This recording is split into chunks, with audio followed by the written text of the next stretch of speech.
Hello, my name is Reverend Dr. May Elise Cannon. It's the middle of the week, Wednesday, the 12th of November, 2025. We're at day 768. I have lots of updates today, specifically about what's happening in the news related to the Israel-Hamas ceasefire. Israel has destroyed more than 1,500 buildings in areas of Gaza under its control since the ceasefire began on October 10th.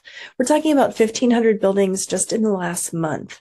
Satellite images reviewed by BBC verified and showed this. The actual number of destroyed buildings is likely much higher, but satellite imagery is not available in some areas. Israel today opened the northern crossing into Gaza. This is positive progress in terms of the distribution of aid. This makes getting to Gaza City and other points in the north much more possible and doable. This is the Zakim crossing that we've been talking about. The Zakim crossing north of Gaza City that should allow humanitarian aid trucks into Gaza. Kogat reported on some of this. The Israeli Army Unit, they're the ones responsible for facilitating aid into Gaza. The UN Office for the Coordination of Humanitarian Affairs, OSHA, said the crossing was shut on September 12th. Israel did not provide reasons for why it was closed. I did talk to some international development workers recently, and they were saying that aid is slowly increasing in terms of its ability to be able to get into the Strip. UNICEF said yesterday that Israel is blocking the entry of 1.6 million vaccines and solar-powered fridges to store the vaccine vials into Gaza. They said that the syringes have awaited customs clearings since August. Both the syringes and the refrigerators are considered dual use by Israel. Dual use means an item can be used for something good and for something nefarious. These items we're finding very hard to get through to clearances and inspections, but they are urgent, so said a UNICEF spokesperson. The Israeli parliament on Monday advanced a bill that would mandate the death penalty for Palestinians who are convicted of killing Israeli citizens.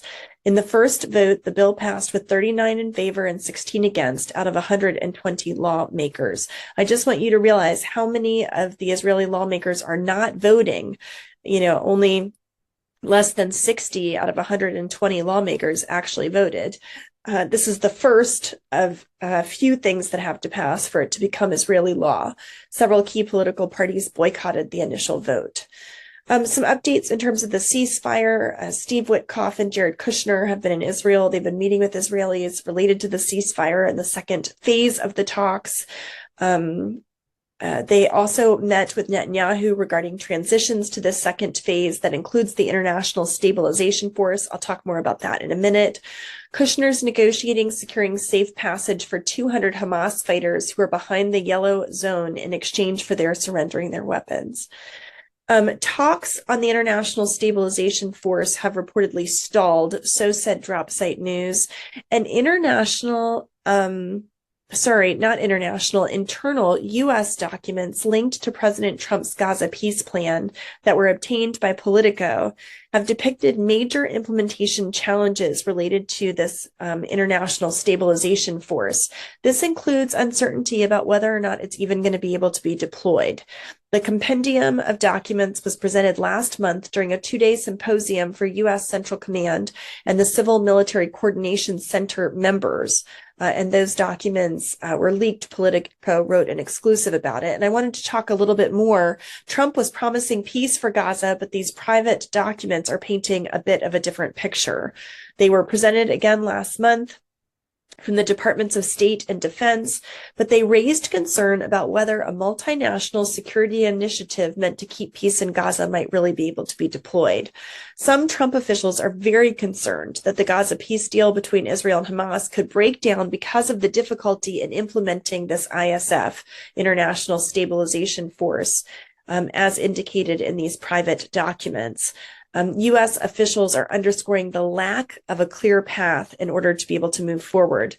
The documents are quite significant, and they also talk about the members of the newly created Civil Military Coordination Center, which was established in the south of Israel as a part of the peace agreement that went into effect on October 10th.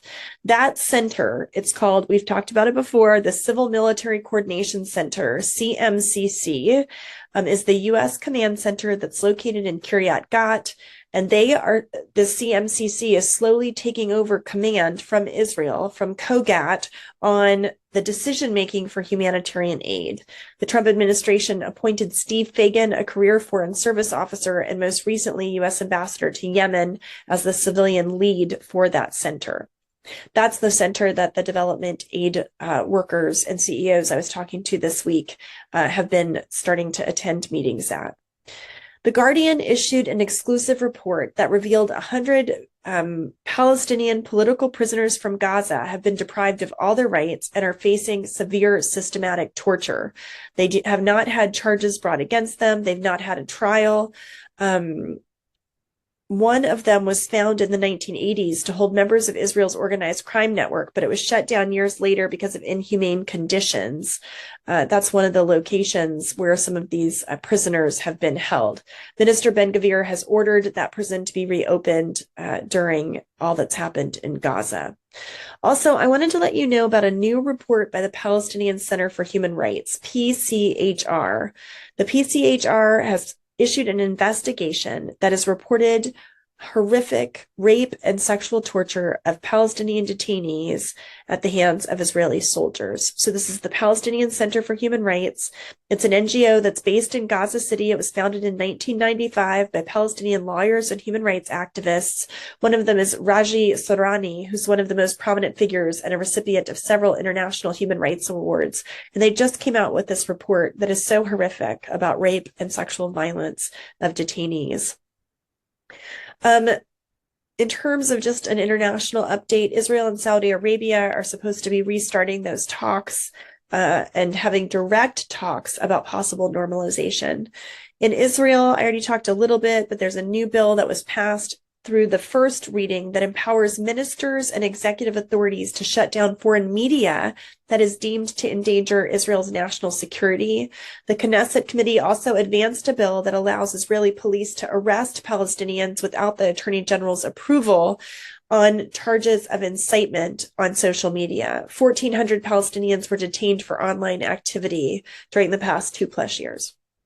In the occupied West Bank, dozens of masked Israeli settlers yesterday attacked 2 Palestinian villages in the OPT, setting fire to vehicles and other property, according to Israeli and Palestinian officials. Israeli police said 4 Israelis were arrested during the assault because of acts of extremist violence. The Israeli military said that 4 Palestinians were wounded. Mahmoud Abbas has met Macron in Paris. They are creating a joint committee to draft a constitution for Palestine. This is a part of the France-Saudi push that happened at the UN in September, centering the Palestinian Authority in Trump's plan for future governance in Gaza. This joint committee is forming a draft constitution, a draft that no Palestinian has seen or been consulted on except a small technocratic committee. In his speech, Macron has failed to mention anything about the responsibility of Israel and instead is focused on Palestinian election, furthering Palestinian school textbook scrutiny, and the end of Palestinian Authority welfare to prisoners and bereaved families. You may know that program. It's been called Pay to Slay, because the Palestinian Authority has funded the families of those who have lost their lives fighting against Israel. Events today at the International Religious Freedom Secretariat. I'm in Prague. We've been meeting with foreign ministers that hold the position of religious freedom ambassadors, many who care and are deeply invested in protecting religious freedoms. I presented today on behalf of the Global Academic Council that I co-chair.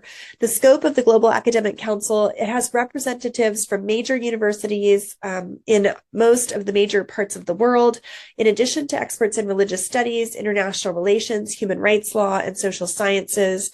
Its activities span research, education, advocacy, policy development, all aimed at understanding and combating religious freedom violations. You'll recall that we just published a journal highlighting a lot of the landscaping of international religious freedom and also highlighting where research could go in the future. The primary objectives of this Global Academic Council are to promote awareness and understanding of complexities around religious freedom and oppression and violations, to identify, consolidate, and occasion develop rigorous and objective research programs to study the causes, impacts, and potential solutions to religious oppression and violations. And also, this global council serves as an informational clearinghouse and resource center to develop, review, and retain content related to international religious freedom. So that's an update from Prague. May God go before us. May all violence in the Middle East and in the world come to an end in the name of Christ. Amen.